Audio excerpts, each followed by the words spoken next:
الحمد للہ وکفا والصلاة والسلام علی عباد الذین اصطفیٰ اما بعد فاعوذ باللہ من الشیطان الرجیم بسم اللہ الرحمن الرحیم آمنوا کما آمن الناس وقال اللہ تعالی محمد رسول اللہ والذین معه اشداء علی الکفار رحماء بینہم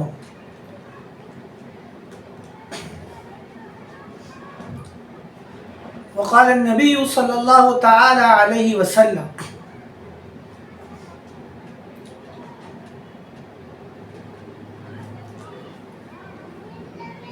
اصحابی کالنجوم فبأی اقتدیتم اہتدیتم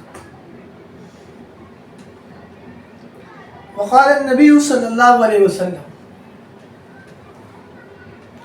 من رغب عن سنتی فلیس منی وقال النبی صلی اللہ علیہ وسلم من وقر صاحب بدعۃ فقد اعان علی هدم الاسلام وعن عائشہ رضی اللہ تعالی عنہا قالت قال رسول اللہ صلی اللہ علیہ وسلم من احدث فی امرنا هذا ما ليس منه فهو رد اخرج البخاری والمسلم۔ نقش قدم نبی کے ہیں جنت کے راستے، نقش قدم نبی کے ہیں جنت کے راستے، اللہ سے ملاتے ہیں سنت کے راستے۔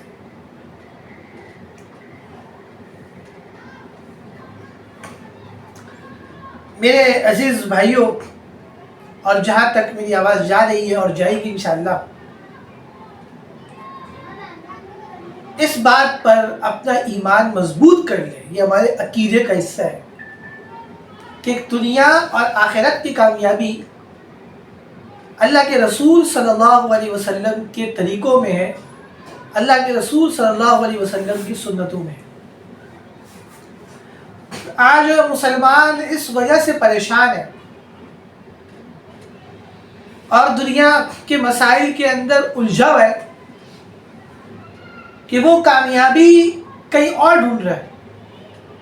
اس کو یہ بات سمجھ میں نہیں آ رہی کہ کیا کامیابی اغیار کے طریقے پہ نہیں ہے، مغرب والوں کے طریقے پر کامیابی نہیں ہے۔ کامیابی جو اللہ نے رکھی ہے وہ رسول اللہ صلی اللہ علیہ وسلم کے مبارک طریقوں پر، مبارک زندگی کو اپنانے میں رکھی ہے۔ اگر ہم رسول اللہ صلی اللہ علیہ وسلم کی زندگی کو اختیار کر لیں اپنی زندگیوں میں، تو ہمارا ایمان اور عقیدہ ہے کہ اللہ تعالیٰ دنیا میں بھی کامیاب فرمائیں گے اور آخرت میں۔ بھائی نبی کی زندگی سب سے پہلے شروع ہوتی ہے عقیدے سے۔ کہاں شروع ہوتی ہے؟ اور عقیدے کا جو تعلق ہے سب سے پہلے وہ دل کے ساتھ ہے۔ کس ساتھ ہے؟ ایک مسلمان کا یہ عقیدہ ہونا ضروری ہے کہ اللہ کے سوا کوئی معبود نہیں، اور آپ صلی اللہ علیہ وسلم اللہ تعالیٰ کے آخری رسول ہے، اور اب قیامت تک کوئی نیا نبی اور نیا رسول نہیں آئے گا۔ اسے کہتے ہیں عقیدہ ختم نبوت۔ اس عقیدے کے بغیر تو کوئی شخص مسلمان نہیں ہو سکتا۔ یہ پہلا مرحلہ ہو گیا۔ نبی کی زندگی کیا ہے؟ سب سے پہلے اپنے جسم میں دیکھیں کہ رسول اللہ صلی اللہ علیہ وسلم کے جو بال مبارک ہوتے تھے ویسے بال ہم رکھتے ہیں یا نہیں رکھتے؟ آپ صلی اللہ علیہ وسلم نے ایسا ہیئر کٹ بنانے سے منع فرمایا، ایسے بال رکھنے سے منع کیا کہ آدھے بال سر پہ ہو اور آدھے نہ ہو، آدھے بال سر پہ ہو اور آدھے بال نہ ہو، چھلا والو۔ آج ہمارے جو مسلمان نوجوان ہیں نا، وہ نائی کی دکان جائیں گے، کہتے ہیں کہ برگر کٹ کاٹ دو، سیزر کٹ کاٹ دو، یا فوجی کٹ کاٹ دو۔ یہ پاک فوج کے ہر کام پاک نہیں ہے۔ اب تو عمران خان نے بھی بتا دیا، تو شاید اب میرا بیان سمجھ میں آ جائے گا۔ پاک وہ فوجی کٹ کٹا دو، یا مسٹر برگر کٹ کٹا دو، یا سیزر کٹ۔ بلکہ میں ایک نائی کی دکان پہ گیا تو اس نے ایک لسٹ لگائی ہوئی تھی جس میں کم سے کم 15 سے 16 کٹتے۔ کتنے کٹتے؟ 15 سے 16۔ میں نے 15 سے 16 کٹوں کو پڑھا، ان میں سے کوئی ہیئر اسٹائل ایسا نہیں تھا کہ جو آپ صلی اللہ علیہ وسلم کے ہیئر اسٹائل کے مطابق۔ بھائی آپ صلی اللہ علیہ وسلم نے ایسا ہیئر اسٹائل اور ایسا ہیئر کٹ رکھنے سے منع فرمایا ہے۔ صاف حدیث موجود ہے کہ آدھے بال ہو آدھے بال غائب ہو۔ آج کل میجورٹی جو بال کٹوا رہی ہے وہ یہاں تک بال ہوتے ہیں، یہاں سے غائب ہوتے ہیں۔ آپ یہ مت دیکھیں کہ فیشن کیا ہے، لوگ کیا کہہ رہے ہیں، آپ یہ دیکھیں کہ میرے نبی کی سنت کیا ہے۔ اور آپ لوگوں سے پوچھیں مت کہ یار میں اسٹائل اچھا لگ رہا، میں اچھا لگ رہا ہوں اس ہیئر اسٹائل میں یا نہیں۔ آپ نے جب اللہ کے نبی صلی اللہ علیہ وسلم کی سنت کو زندہ کر دیا، آپ نے اپنا ہیئر اسٹائل، اپنے بالوں کا کٹ رسول اللہ صلی اللہ علیہ وسلم کے طریقے کے مطابق بنا لیا، اب آپ بہت اچھے لگ رہے ہیں، اب آپ کامیاب ہیں، چاہے لوگوں کو آپ کا ہیئر اسٹائل اچھا لگے یا نہ لگے۔ آپ نے چونکہ اللہ کے رسول صلی اللہ علیہ وسلم کی اتباع کر لی، آپ کا ہیئر اسٹائل دنیا کے اندر سب سے بیسٹ ہے۔ اور کیا چاہیے؟ اس لیے ایسے بال بنانا کہ آدھے بال ہو اور آدھے بال نہ ہو، اس سے اللہ کے رسول صلی اللہ علیہ وسلم نے منع فرمایا ہے۔ اور آج کل لائیو ہیئر کٹ بناتا ہے، ہیئر اسٹائل جو لوگ بنواتے ہیں وہ زیادہ تر ایسے ہوتے ہیں کہ وہ سنت کے خلاف ہوتے ہیں۔ بھائی حکم کیا ہے شریعت کا؟ بھائی چاروں طرف سے بال سر کے برابر ہونے چاہیے۔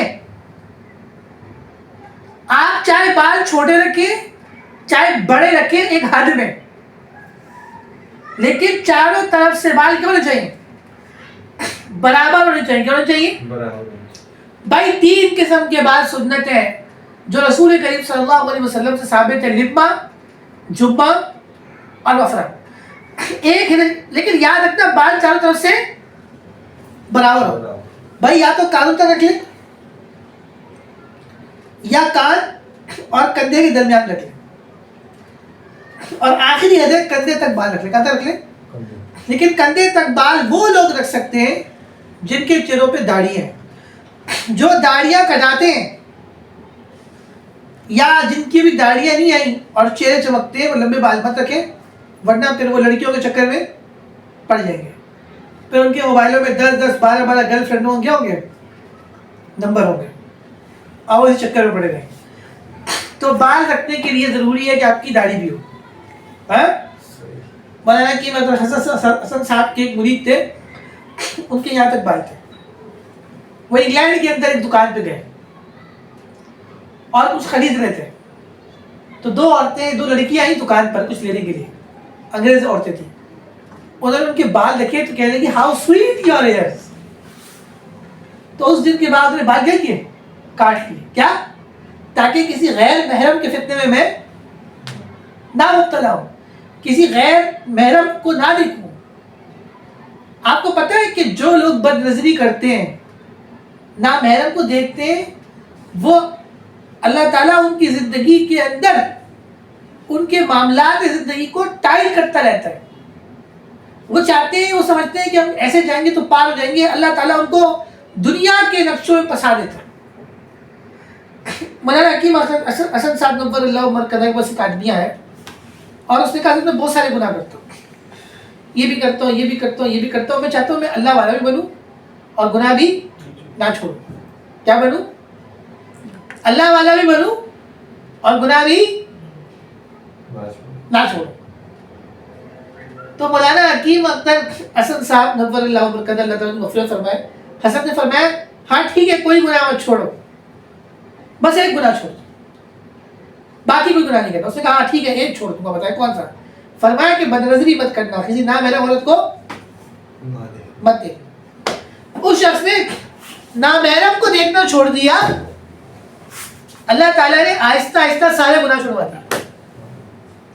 سارے گناہوں کا تعلق نامحرم کو دیکھنے سے۔ کس کو دیکھنے سے؟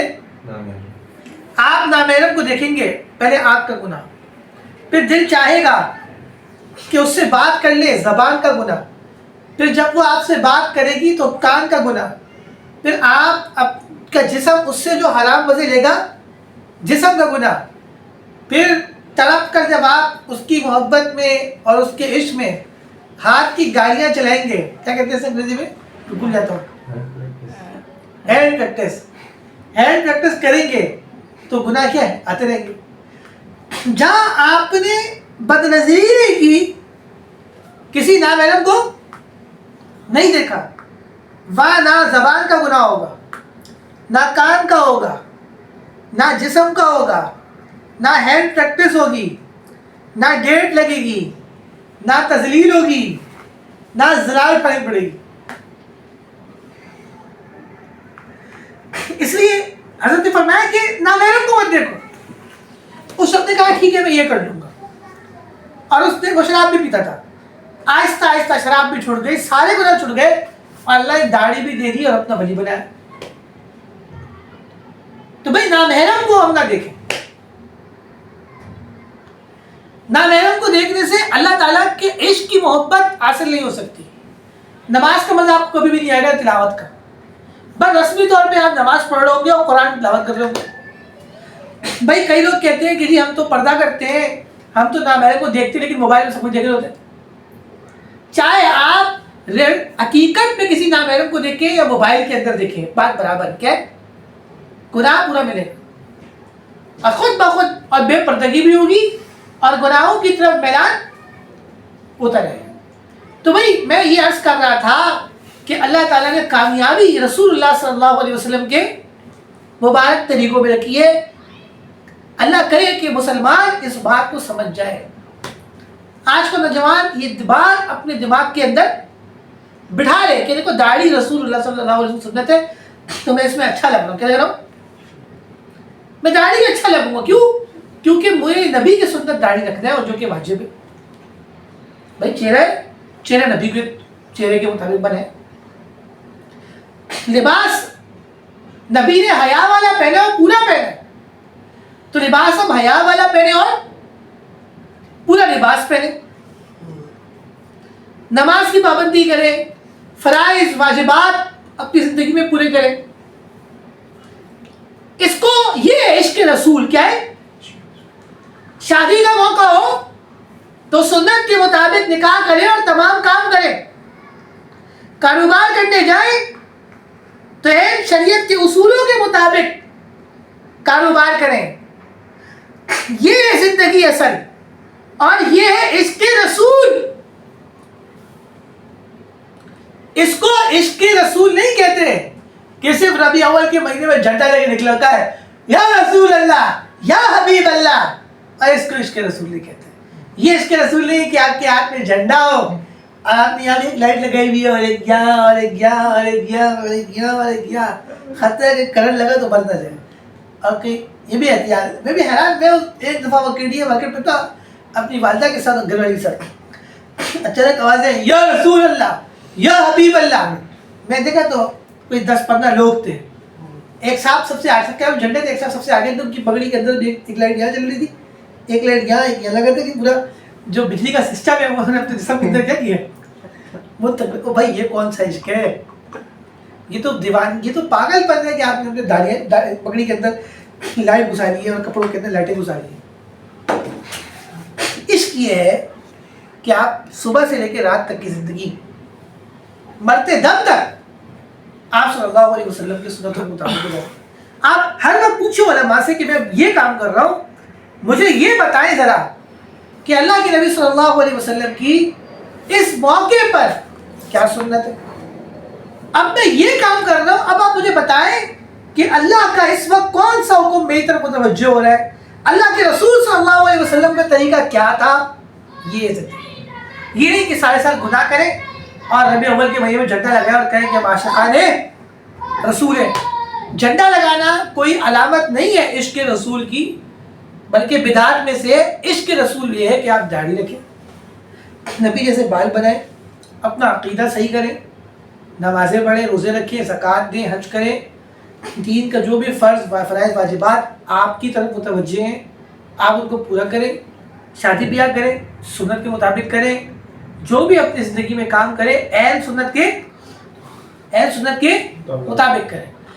اگر آپ کی زندگی میں آپ صلی اللہ علیہ وسلم کی سنتیں ہیں تو آپ کامیاب ہیں، بلا مبالغہ آپ کامیاب ہیں۔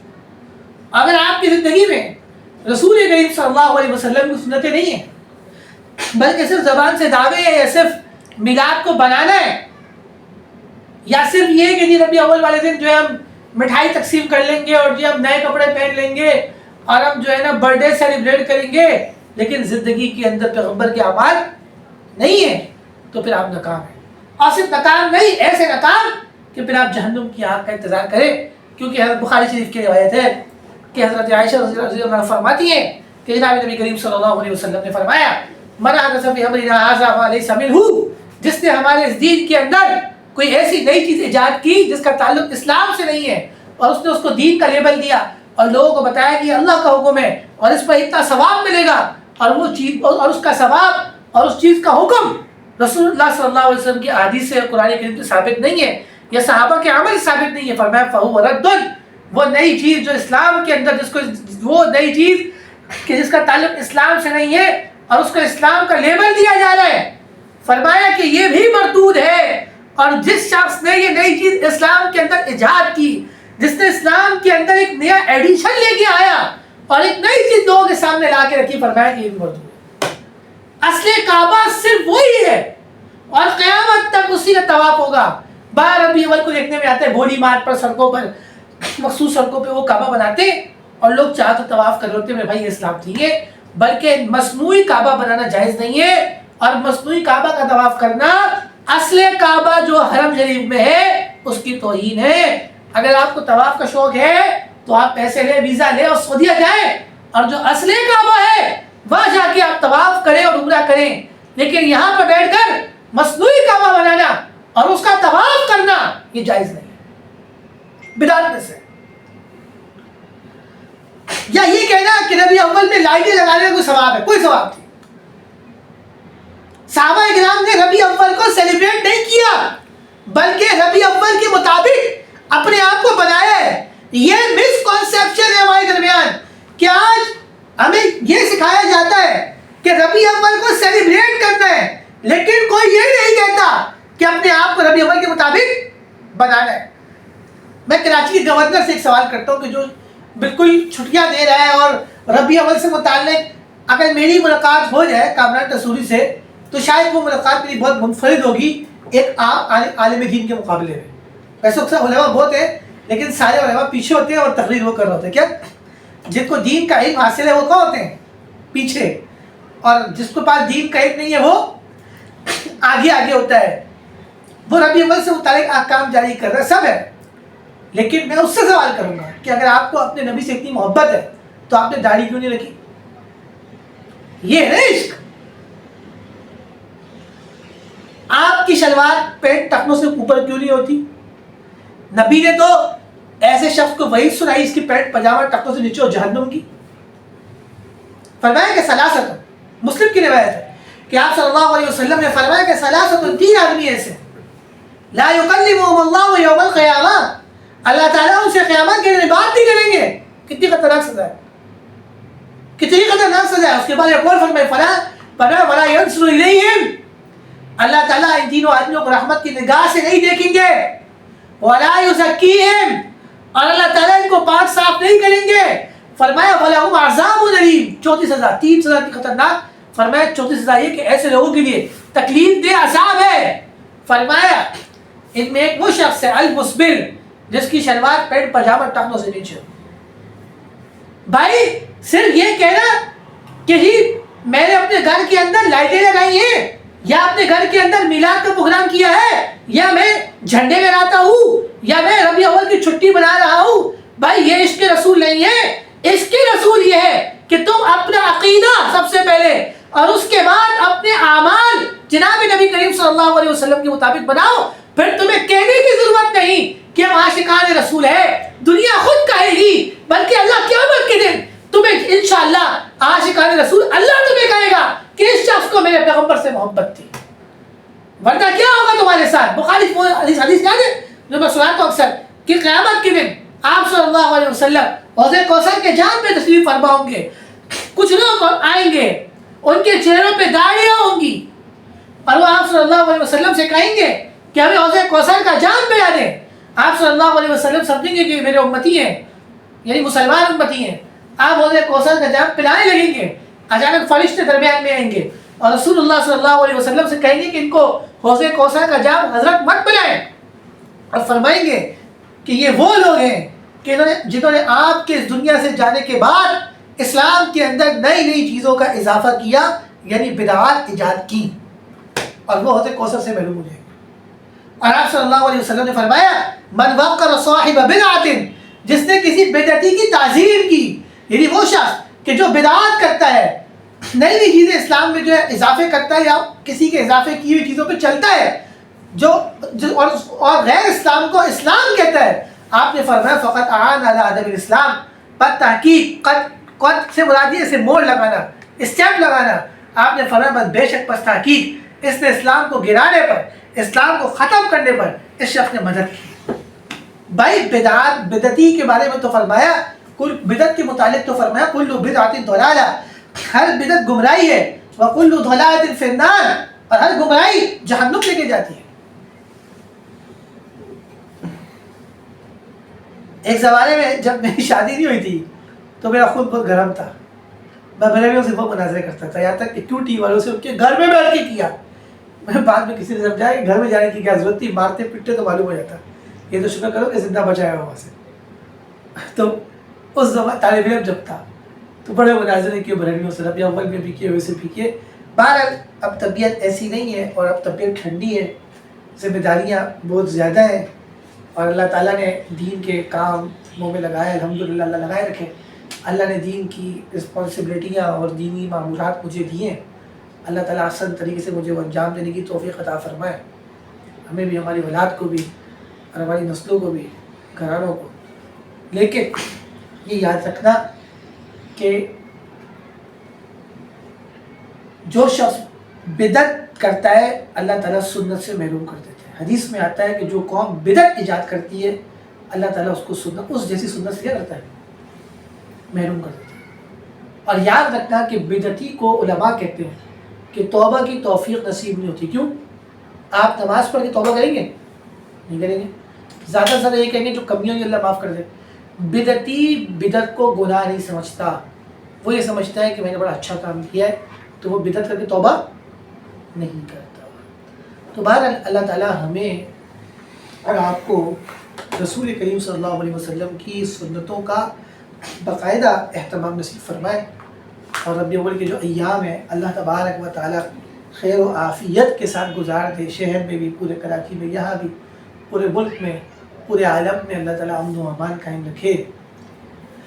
اور رسول اللہ صلی اللہ علیہ وسلم سے تو محبت کا تقاضا یہ ہے کہ آپ قرآن کریم پڑھیں کثرت سے، اور اس کا ثواب رسول اللہ صلی اللہ علیہ وسلم کو پہنچائیں. آپ صلی اللہ علیہ وسلم کے لیے، صحابہ کرام کے لیے، اہل بیت کے لیے، تمام امت کے نیک لوگوں کے لیے، مفسرین، محدثین، فقہاء، اور اپنے والدین کے لیے اصال ثواب کریں. یہ اصل کام. دوسری بات یہ کہ ربیع اول کے موقع پہ لوگ نیاز بانٹتے ہیں. نیاز اللہ کے نام کی دینی. کس کے نام کی دینی ہے؟ کسی بابا کے نام کی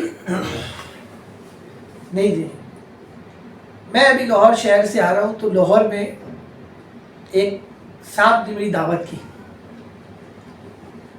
اور بڑا اکرام کیا. ان کے گھر کے سامنے ایک دربار تھا، کیا تھا، اور انہوں نے کہا کہ لاہور کے اندر انہوں نے 3 دربار مشہور ہیں. اصل بات یہ ہے کہ ہم بس درباروں تک ہی رہ گئے. دربار بھی اس زمانے میں کمانے کا ایک ذریعہ ہے کہ جو لوگ درباروں میں بیٹھے ہوتے ہیں ان کی وہاں انکم چل رہی ہوتی ہے. اصل یہ ہے کہ ہماری زندگی میں سنت آ جائے. کامیابی سنت میں، اس میں جتنے بھی بزرگ درباروں میں مدفون ہیں ان حضرات نے اپنی زندگیوں میں آپ صلی اللہ علیہ وسلم کی سنت کو زندہ کیے. آج جو بزرگان دین کے مزاروں پر اور درباروں پہ جو کچھ ہو رہا ہے خدا کی قسم یہ سنت کے خلاف ہے، اور اللہ کے نبی صلی اللہ علیہ وسلم ان کاموں سے منع فرمائے. بلکہ اگر میں کہتا ہوں کہ پیرانے پیر شیخ عبدالقادر جیلانی رحمۃ اللہ علیہ، حضرت عبداللہ شاہ غازی رحمۃ اللہ علیہ، لاہور والے حضرت داتا صاحب رحمۃ اللہ علیہ کے پاس کے مزار کے پاس سے میں گزرا. اگر یہ حضرات اپنی قبروں سے نکل ہے، اگر یہ قبروں سے نکل ہے، ایک مثال دے رہا ہوں، تو جو لوگ وہاں بیٹھ کر بدعت کر رہے ہیں ان کو ڈنڈے سے مارے اور پیٹے. ان لوگوں نے ساری زندگی بدعت سے اپنے آپ خود بھی بچایا ہے اور لوگوں کو بھی منع کیا. آج ان کے درباروں پر اور مزاروں پر جو کچھ ہو رہا ہے وہ اس کا کوئی تعلق اسلام سے نہیں. یہ حضرات ساری زندگی ہر قسم کی بدعت سے کیا رہے، بچے رہے. انہوں نے سجدہ صرف اللہ کو کیا، مدد صرف اللہ سے مانگا، جو کہ صرف اللہ کیا. یہ چادریں چڑھانا اور پھول چڑھانا یہ سب بدعت ہے. اصل چیز ہے کہ سنت کا احیا کرے اور عمل والی زندگی گزارے. الحمدللہ رب العالمین والعاقبۃ للمتقین والصلاۃ والسلام علی رسول اللہ.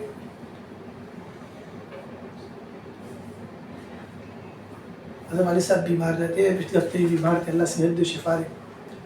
اللہ تعالیٰ حضرت والد صاحب و والدین کا سایہ، اساتذہ کرام کا سایہ تاجر قائم و دائم رکھے. آج اس فقیر کے کچھ اہم امور ہیں، کچھ ادارے کے معاملات ہیں، کچھ ہمارے اپنے، کچھ پریشانی ہے. اللہ تعالیٰ تمام پریشانی دور فرمائے. اللہ تعالیٰ آسمان و زمین کے خزانوں سے غنی فرمائے اور خوب مدد فرمائے، نصرت فرمائے. ہم سب کے اللہ تمام صغیرہ کبیرہ